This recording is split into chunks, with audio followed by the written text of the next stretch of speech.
Mary had always been the kind of person who believed in love, in the idea that true love would never fade. When she was younger, she had found that kind of love. His name was Daniel. They had been inseparable, sharing dreams and promises for the future. It seemed like nothing could tear them apart.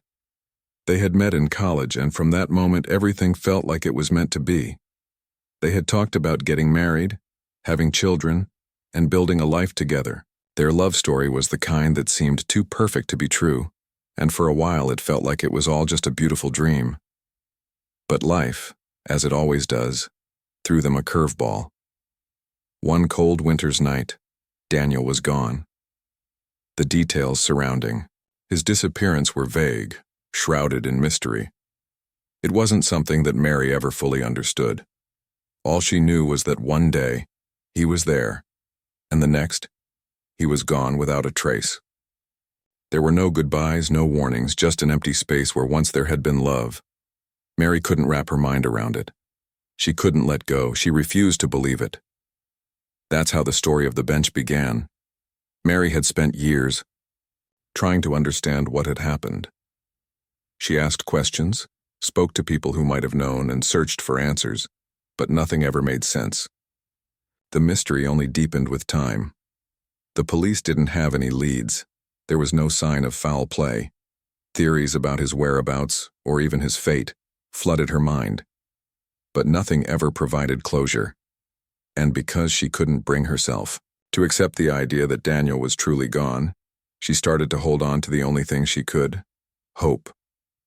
Hope that one day, somehow, he would return.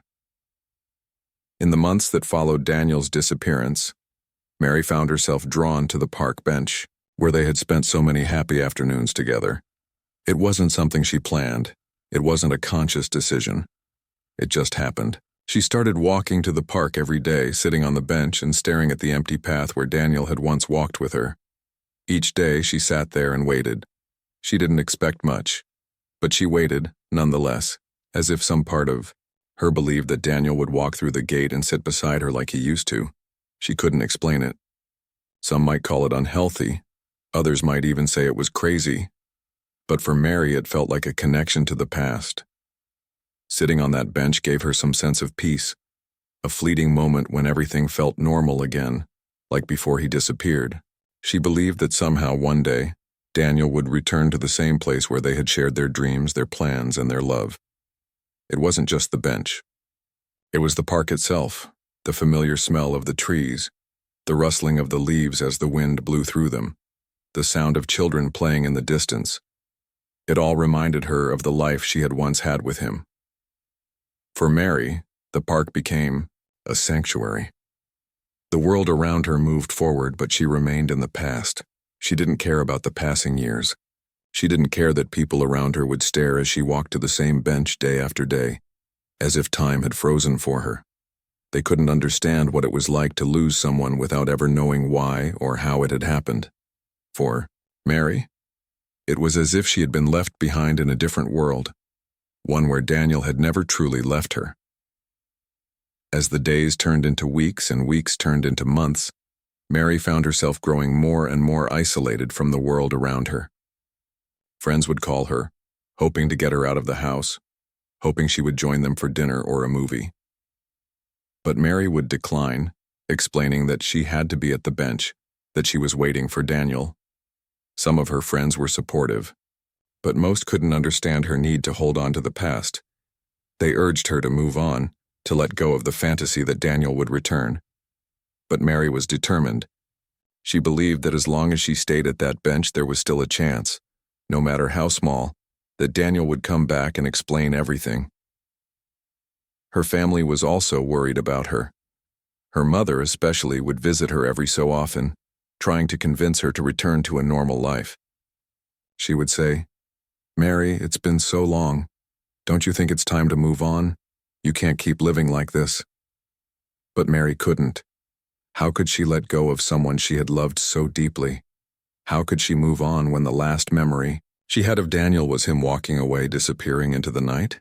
It didn't make sense. Nothing made sense. She had no answers, and she couldn't bear the thought of forgetting him.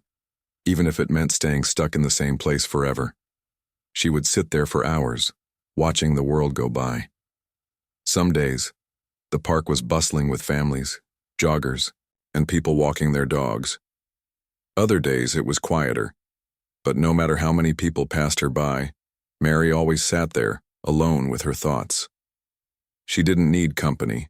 She didn't need anything. She only needed the hope that one day, Daniel would walk up to the bench and sit beside her. She believed that as long as she didn't move, as long as she stayed faithful to their memory, the chance of his return would never vanish. The seasons changed, as they always did. Spring turned to summer, summer to fall, and fall to winter. Mary saw it all sitting at the same bench day after day, year after year. People came and went. The leaves changed color and the world moved on, but she remained. She watched the park transform, noticing the small things that used to excite her. How the flowers bloomed in the spring, how the sun set perfectly behind the trees during summer, how the crisp autumn air made the leaves fall in the most beautiful way. These details no longer brought her joy. They reminded her of the happiness she had once had, a happiness that felt so far out of reach now. The bench, for Mary, had become more than just a place to sit. It had become a symbol of the love she had lost, a symbol of the past that she could never let go of. And as time passed, the bench had become a part of her routine. It was the only constant in her life. Her heart was heavy with the weight of the years that had gone by, but she couldn't bring herself to leave it. How could she? It was where everything had started. It was where the dream had begun, and she couldn't bear the thought of walking away from it. People tried to tell her that life was short and that she shouldn't waste it.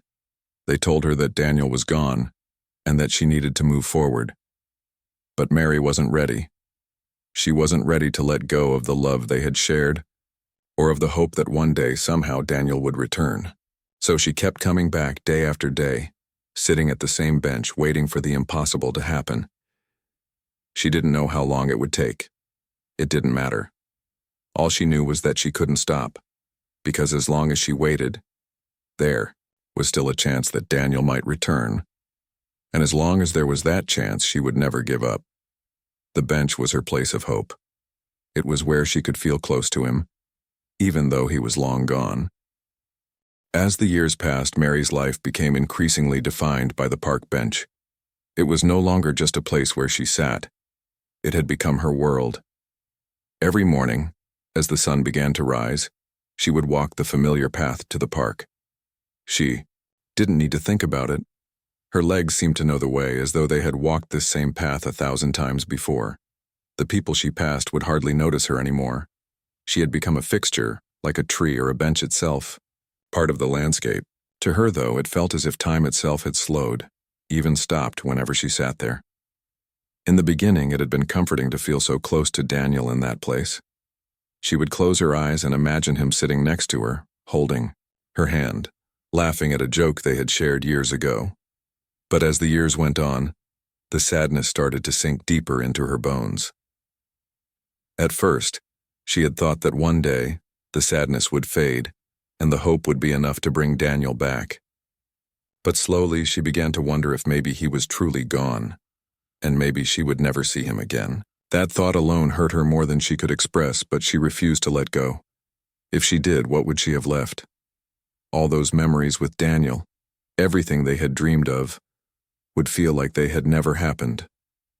And that, Mary, couldn't bear. So, each day she kept coming back. The bench was her anchor, the only constant in a world that seemed to change without her. The park was still beautiful, especially in the spring when the flowers bloomed and the trees were lush and green. But Mary didn't really see it anymore. She saw only the bench, only the empty space beside her where Daniel used to sit. She knew every crack in the wood, every stain that marked its surface, as if those details were part of the history they had shared. People would walk by her, some giving her strange looks, others glancing at her with pity in their eyes. But Mary didn't care. She had stopped caring what others thought long ago. It was hard to explain, but she didn't need anything from anyone else. She didn't need their pity or their concern. What she needed was Daniel to come back, and she would wait for him however long it took. Over the years, Mary's friends had started to drift away. They couldn't understand her need to hold on to the past. To them, it seemed as if Mary was stuck, unable to move forward with her life. At first, they tried to be supportive. They invited her to dinners, to birthdays, to weddings. They would call her and suggest outings, things they thought might help distract her from the grief. But every invitation was met with a soft but firm refusal. "I can't," she would say. "I need to be here. I'm waiting for Daniel." Her family, especially her mother, became more and more concerned as the years went by.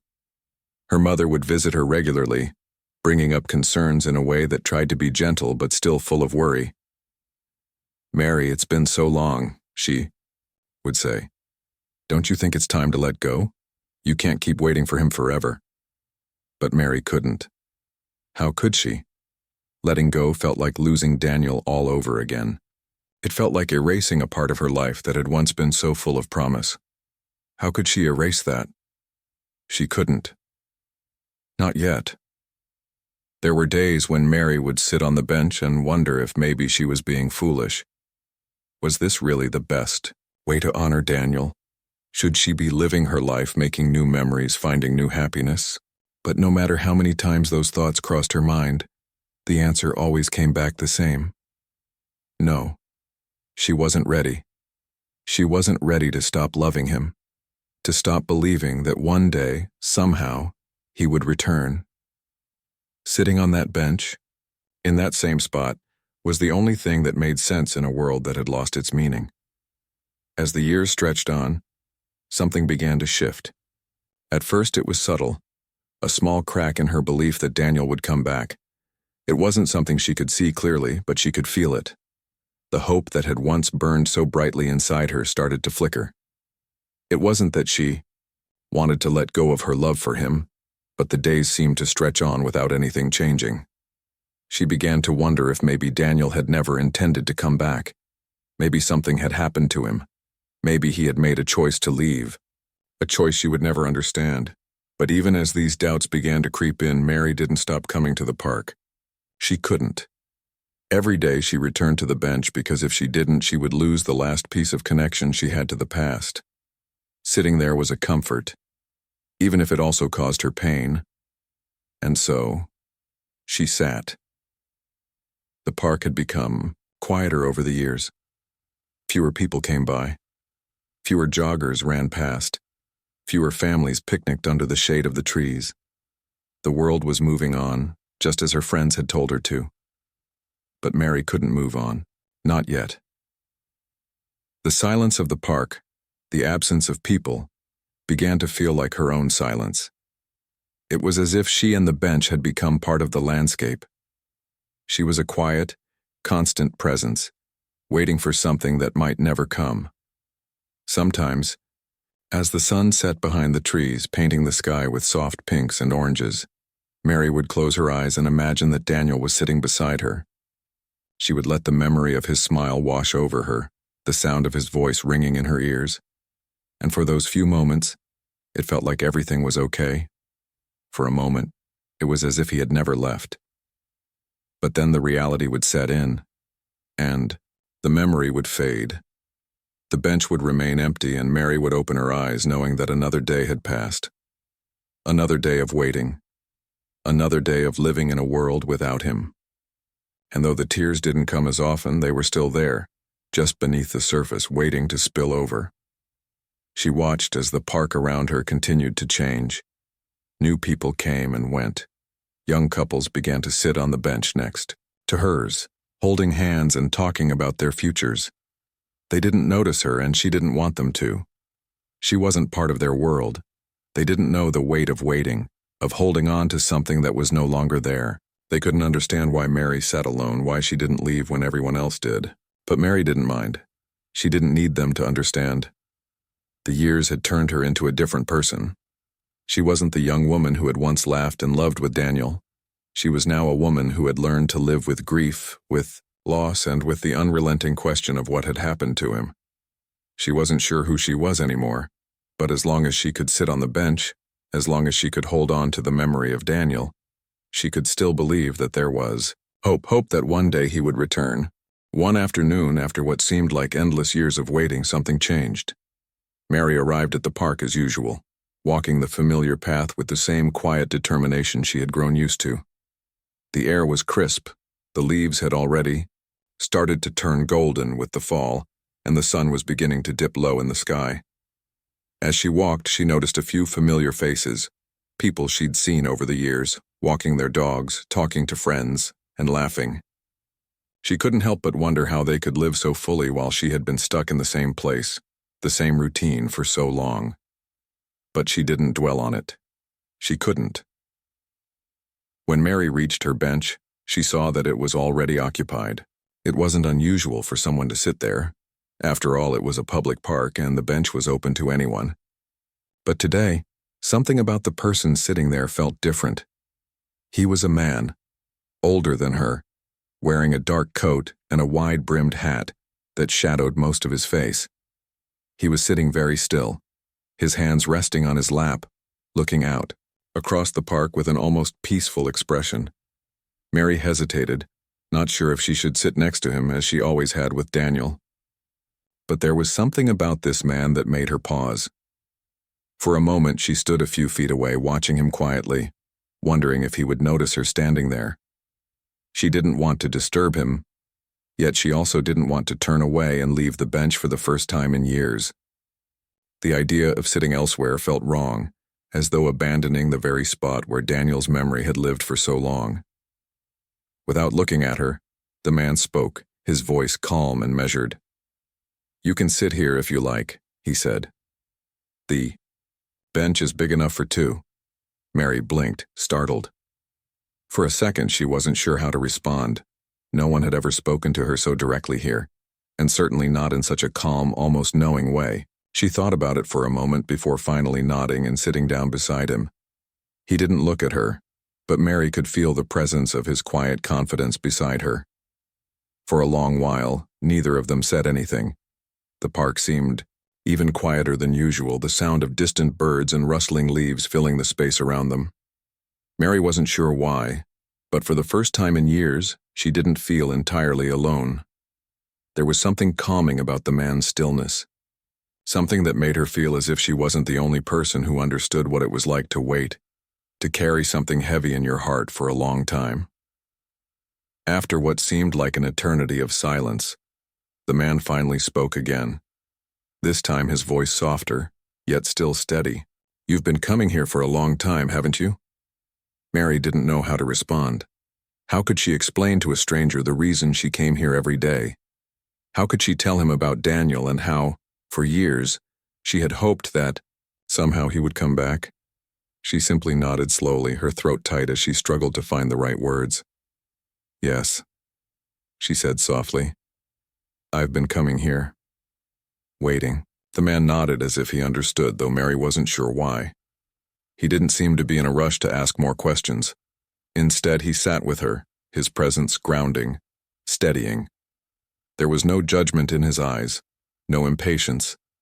It was almost as if he had been waiting too, waiting for something, though she couldn't tell what.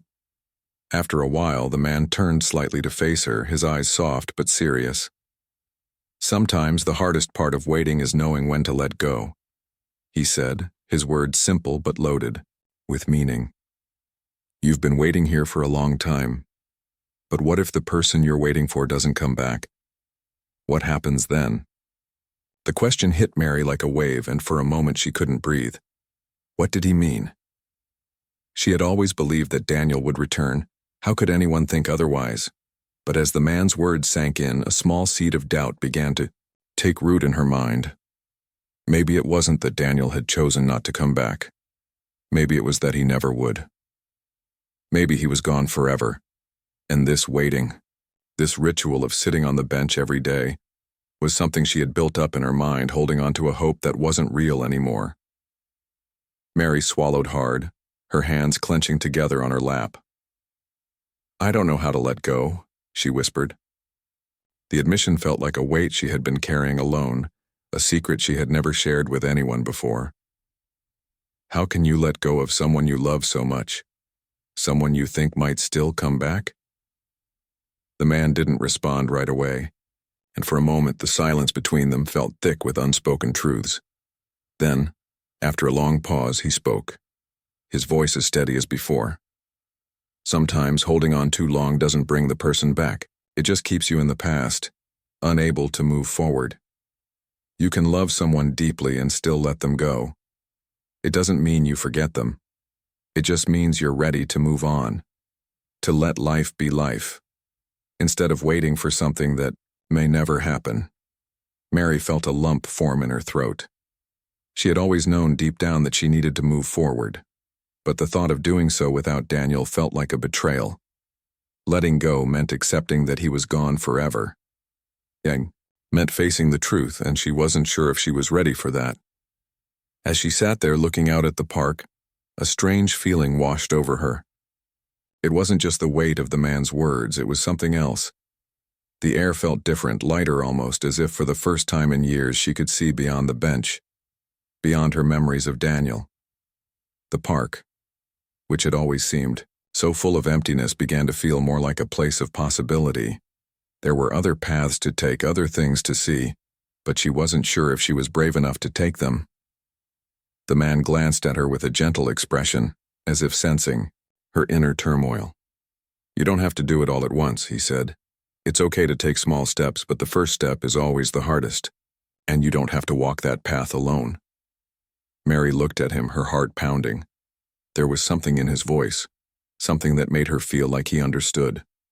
Not just the grief she carried, but the way it had shaped every part of her life. He wasn't just a stranger sitting beside her. He was someone who knew exactly what it felt like to carry the weight of loss and to wonder if it would ever be possible to move forward. For a long while, they both sat in silence, watching the sun sink lower in the sky. As the shadows grew longer, Mary felt a small shift inside her. She didn't know what the future held, or if Daniel would ever return to the bench. But for the first time in years, she felt something other than grief.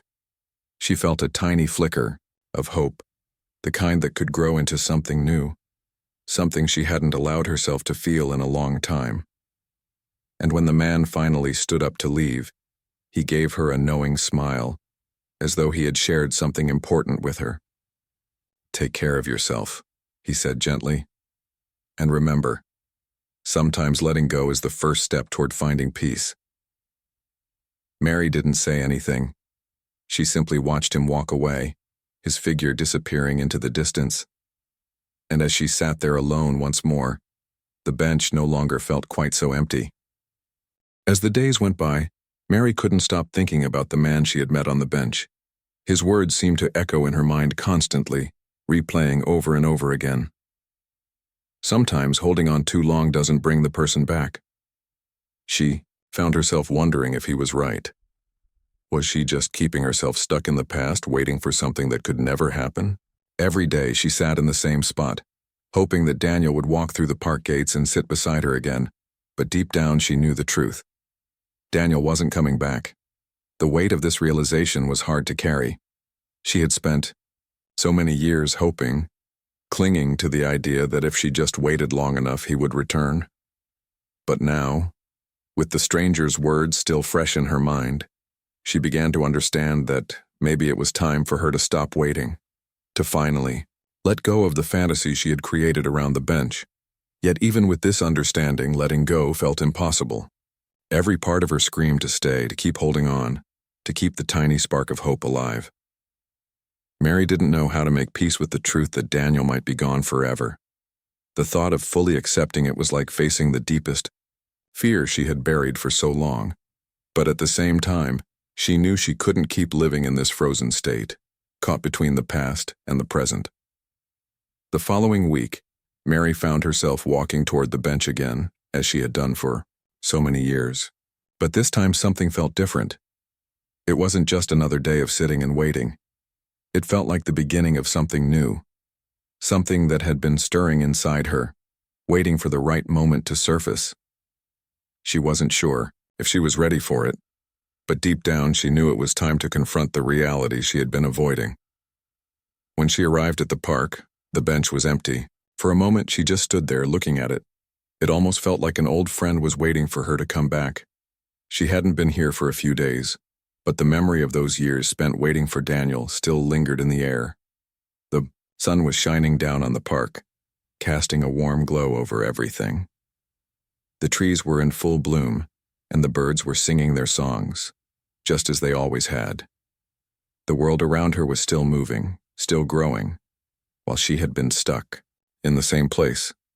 Mary took a deep breath and sat down on the bench. She looked around, noticing the subtle changes that had happened over the years. The new playground equipment in the distance, the fresh coat of paint on the park gates, the different people who now came to the park. It was all so familiar, but it also felt like a world she had been disconnected from for far too long. She realized in that moment how much time had passed and how much of her own life had been left behind in the process. She closed her eyes, letting the warmth of the sun wash over her. The soft breeze stirred the leaves of the trees, creating a soothing rustling sound that seemed to carry away some of the heaviness in her chest. For the first time in years, she didn't feel the weight of the past pressing down on her as much. She wasn't ready to let go completely, but she was beginning to see that maybe, just maybe, she didn't have to keep sitting here forever. The next few days passed in a blur. Mary found herself thinking less and less about the bench and more about her life beyond it. She didn't rush it. She didn't push herself to move on faster than she was ready. It was like a slow shift, a gradual change in the way she viewed the world. She started to notice the small things again, the way the light filtered through the leaves of the trees, the laughter of children playing in the distance, the soft hum of the world continuing to turn. One morning, after another quiet day on the bench, Mary returned home feeling different. It wasn't a dramatic shift, but it was there. A small change, a new feeling of clarity. She realized that she had started to accept something she hadn't been able to before. It was okay to move on. It didn't mean she had to forget Daniel or the love they shared. It just meant that she could allow herself to live again, to stop waiting for a future that might never come. She went through the motions of her daily life, preparing meals, cleaning her home, talking to her family, but with a new sense of openness. She hadn't realized how tightly she had been holding on to the past until now. She didn't want to forget Daniel, but she also didn't want to keep holding on to something that wasn't there anymore. It was a difficult balance, but it felt like she was finally starting to understand how to live in the present without erasing the past. One evening, as Mary was walking through the park again, she noticed something unexpected. There was a family sitting on the bench, laughing together. They were a mother, a father, and two young children, all sharing a simple moment of joy. They didn't see Mary as they sat there, but she saw them. She stood for a moment watching them, and something inside her stirred. For the first time, in years, she didn't feel a pang of longing or sadness when she looked at the bench. Instead, she felt a quiet sense of peace, as though the bench was no longer the place where her heart was stuck. It was just a bench, a place for people to sit and rest, nothing more, nothing less. As she walked past them, Mary smiled to herself.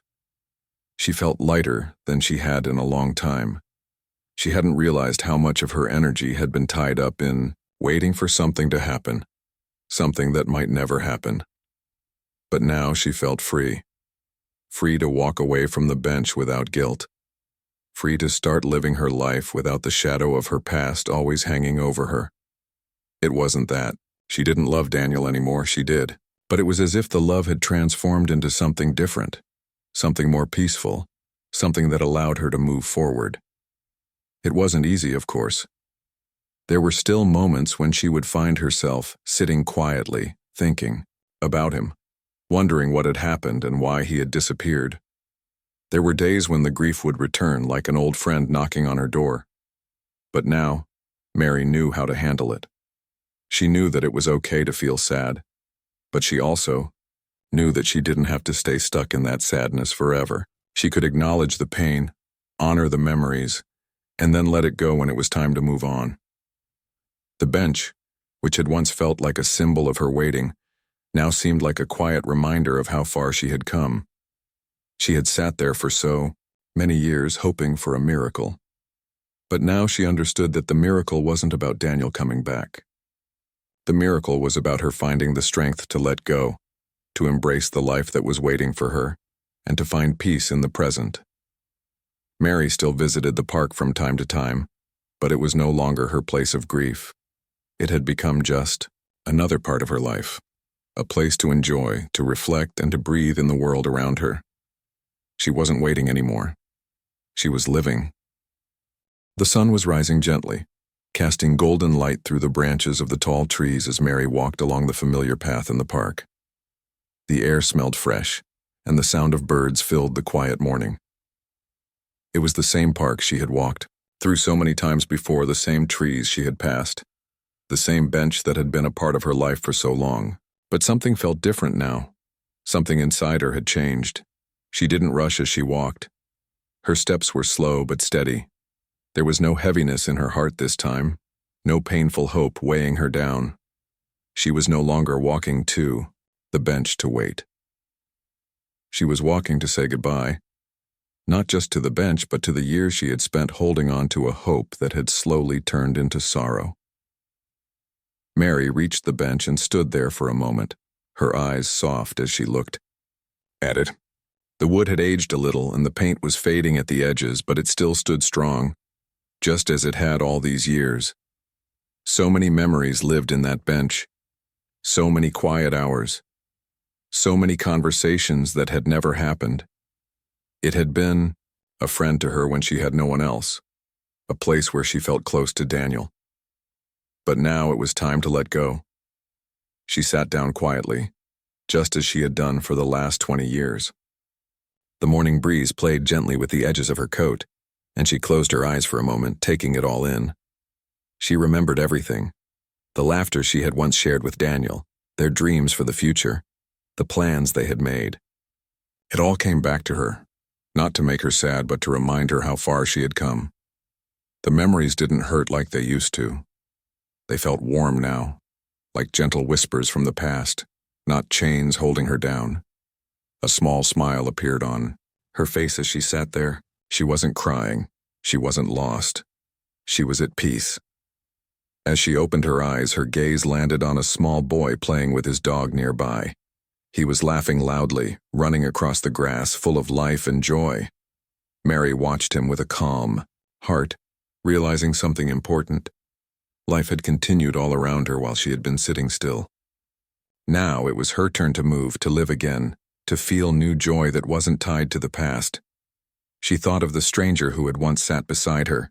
His voice echoed in her mind. "You don't have to forget to move forward." At the time, those words had confused her, made her heart tremble. But now, they made sense. She didn't have to stop loving Daniel to start living again. Love could stay in her heart, but her life didn't need to stop there. As she sat quietly, she reached into her bag and pulled out something she had brought with her. A small letter. It was something she had written a few nights ago after lying, awake and thinking about everything. In that letter, she had poured out her heart, her love for Daniel, her pain, her hope, and finally her goodbye. She had written it not because she expected anyone to read it, but because she needed to set her heart free. Mary folded the letter and gently placed it under a stone beside the bench. It wasn't a grand gesture. It was just her way of saying what had been left unsaid for so long. Then she stood up. For a moment she looked down at the bench one last time. She let her hand rest on the backrest and she whispered, "Thank you." Not just to the bench, but to the memories, the time, the love she had carried for all those years. She wasn't angry that Daniel had never returned. She wasn't even sad anymore. She was simply grateful for the love she had once known, and for the strength that love had given her to keep going. As she turned to leave, a breeze passed through the park, soft and warm, brushing her face gently like a kind farewell. She didn't look back, there was no need. She carried everything she needed inside her now. Mary walked slowly at first, her steps thoughtful, but with every step she took, she felt lighter. The park seemed brighter, more alive. She passed families, children, and elderly couples, all just living, just being. It felt like the world had opened up to her again. For the first time in years, she wasn't just a watcher of life. She was ready to be a part of it again. When she got home, her house felt different too. It wasn't as quiet, or maybe she was just listening differently now. She noticed the little things she had ignored before. The sunlight shining through the windows, the warmth of her favorite blanket, the sound of birds chirping outside her window. She made herself a cup of tea and sat by the window, not to look for someone, but just to enjoy the moment. Peace filled the room. There were no more what-ifs circling her mind, no more unanswered questions. Just the present, calm and clear. In the weeks that followed, Mary began to do things she hadn't done in a long time. She called an old friend and met her for coffee. She walked through new streets and visited new places. She even started writing. Again, short notes, small poems, little things that made her smile. It wasn't about changing everything at once. It was about letting life in, one gentle moment at a time. Daniel would always be a part of her. The love they had shared would never vanish. But it didn't hurt anymore. It lived quietly inside, her now like a warm light she could carry wherever she went. One evening, as she walked through the park again, she passed the bench. She didn't stop. She didn't need to. Someone else was sitting there, a young couple talking softly, lost in their own world. Mary smiled as she walked by. The bench had a new story now, one that belonged to someone else, and that was okay. She had her own story now, one that was still being written, one filled with open doors and quiet hope. Mary had waited for 20 years, not knowing what would come. But in the end, it wasn't Daniel who returned. It was herself, the part of her that had been lost in grief, in longing, in silence. That part had come back to life, and that was more than enough. She walked on, her heart full and her steps light. She was finally free,